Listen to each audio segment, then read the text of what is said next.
Writing Preparation, Chapter 5. Here's some guided lecture notes. Make sure you pull these out, take notes as we go. Also, read the chapter. So what are the general purposes for writing? Well, think about what the outcome is that you want to have, and that will determine whether what you've done is effective or not effective. So if you're supposed to inform people, are they informed or confused? If you're supposed to persuade people, are they persuaded? Do they change their point of view? If you're supposed to entertain people, do they enjoy what you've done? If you're supposed to facilitate interaction, do people interact? And if you're supposed to motivate, such as getting people out to vote, do they vote? Did you motivate? So think about the outcome and use that to gauge the effectiveness of your writing.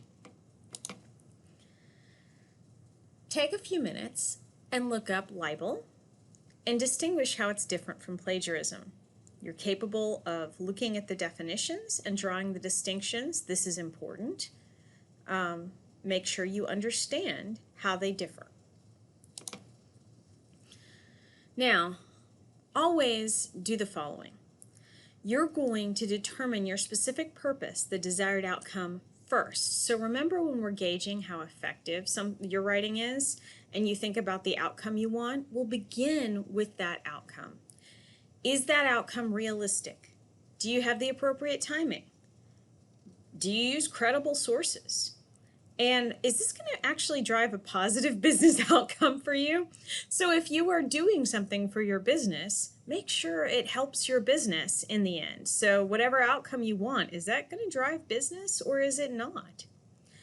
Assess your audience needs and expectations. So you should be putting writing together for an audience.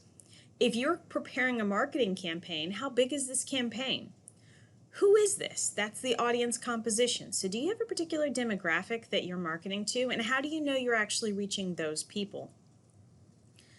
How much knowledge and awareness of the topic do they have? So if you're trying to persuade those people or get them to vote or do something, what do they know about it? Have they voted before?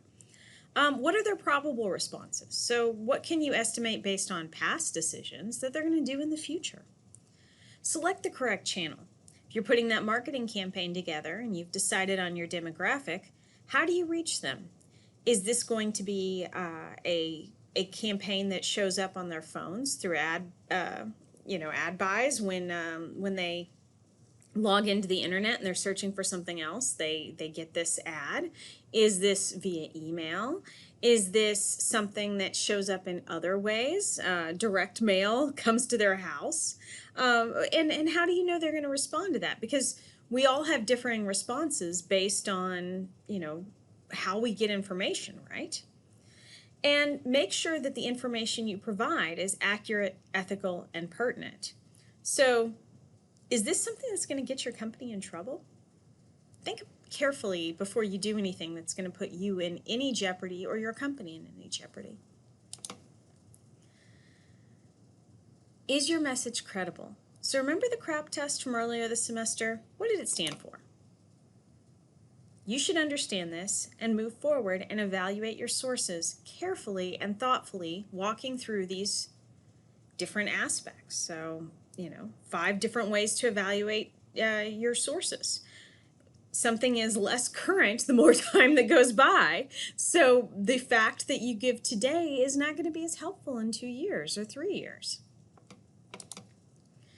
Think about your communication channels. Once again, you've seen this before, consider your advantages and disadvantages and be able to evaluate based on this. So if you're doing a SWOT analysis and you're looking at a marketing campaign, obviously there are different advantages and disadvantages based on how you conduct that campaign. What is the difference between face-to-face sales and email or text message sales? There's a big difference, right? Think about how you react to that. So let's look at how you present information. This is a comparison of the advantages and disadvantages of a face-to-face conversation. And these would be notes that you might take as you are considering this different information, right? These are not bad notes, and they're very helpful in allowing our brains to function and to create an analysis.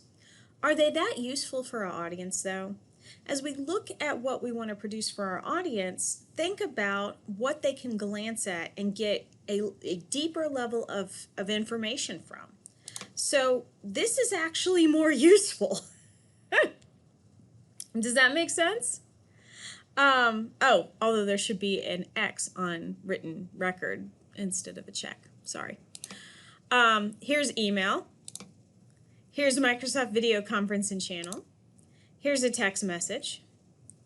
And note that we have all this information. Well, wouldn't it be more useful if we just compared? Sorry, there's that X again on written record.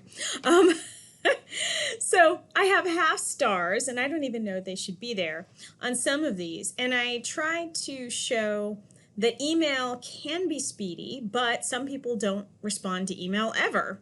Or things get in the junk mail file. So, you know, text, is it a written record? Yes. If you're going to take it to court, do you require a subpoena? Also, yes. So it's not as good as email or Microsoft Teams. Microsoft Teams is great for nonverbals with flexibility and empathy if you're using the video chat function, but if you're just sending messages, then it's much like email. So think about how these work. Now, my Microsoft Teams comes up on my phone like a text, so that's why I kind of gave it the check mark. But this allows the audience to quickly glance at these solutions and see how they compare.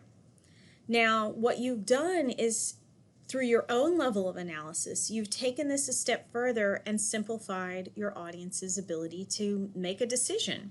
And you've presented information in the order and in the way that you want to persuade if you're trying to persuade. This is the type of conversation and of communication that we're moving towards, right? You do not have to use more words to be more persuasive all the time. Now, if this chart were to show up in a report, you would want to have several paragraphs that discuss the chart and talk about the differences, particularly these half stars, and where these where they differ and why we might want to continue to use all of these in differing circumstances, right? So now a question about reading and analysis. Do you read or do you analyze? Well, many of you don't read at all, or read rarely, or dislike reading and tell me that you dislike reading. An analysis is something that you would prefer not to do, even if you do it casually. So here's the difference. When you read, you grasp the meaning, you come away with a feeling, a general feeling, about the main idea. So I think I remember this. To analyze means you pay close attention. You come away with more recall of the facts, and you're able to question or challenge the concepts. Now consider who you would pay to be your consultant. Would you want someone who just reads or someone who analyzes the data that they're given and the information they're given? I would prefer the person who's skilled at analysis, and that is a tool that you're going to have to develop. That ability to pay close attention, to close read. So that's one of the terms that people use, close reading, where you take the document apart. You look at each word, you look at each paragraph and ask, what is the purpose here? If you can do that for someone else, you can also do that for yourself. So read more. Read more business writing and think about these. And start questioning and challenging concepts. Ask yourself, does this make sense? Now, once you've organized things and read carefully for yourself, you're going to want to organize for skimming. So for routine messages and reports, think about your audience. They don't want to read. Most of the time, they certainly don't want to analyze. They want you to analyze and then present that analysis so that they can skim and get that main idea and decide where they want to analyze. So keep your main ideas to a minimum. Focus on your organizational pattern and communicate that pattern through your headings and subheadings. I expect to see short paragraphs, headings and subheadings, and an ability through your topic sentences to explain the purpose of each paragraph. Why does it exist? And if you don't know why it exists, it shouldn't be there. Now, be aware, here's a rubric which is applied to a lot of our information. Anything that you produce should be able to go on to other audiences. So it should go to a primary audience like your supervisor, and then that supervisor should be able to send it on to other audiences. So this is part of how you think about your grades in college as opposed to your work in the workplace, and this is how you should be able to make that transition. We want something that doesn't have to be edited. And you should be routinely receiving grades of B or C or D if you cannot produce polished, thoughtful work that is capable of being sent to other audiences. Does that make sense? Okay. So once again, as a reminder, look at that specific purpose or outcome to gauge whether it is good writing. If it's supposed to be entertaining and it's not entertaining, it's failing. Assess the audience needs, select the correct channel, and make sure you're ethical.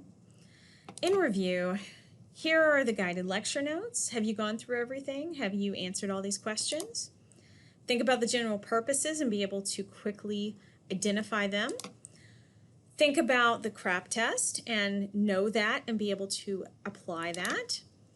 And here's a quick question. Chapter 4, if you call a customer, is that an internal communication or an external communication? It's external, right? It's not within your company. It's outside of your company. The customer isn't part of your company. So that's that difference, and you should be able to use those terms. Thank you. It's been a pleasure. As you can tell, I have a line chart here that portrays the past as sucking and the future as not sucking. Obviously, we have a little work to do on our line charts. Have a great day. Bye.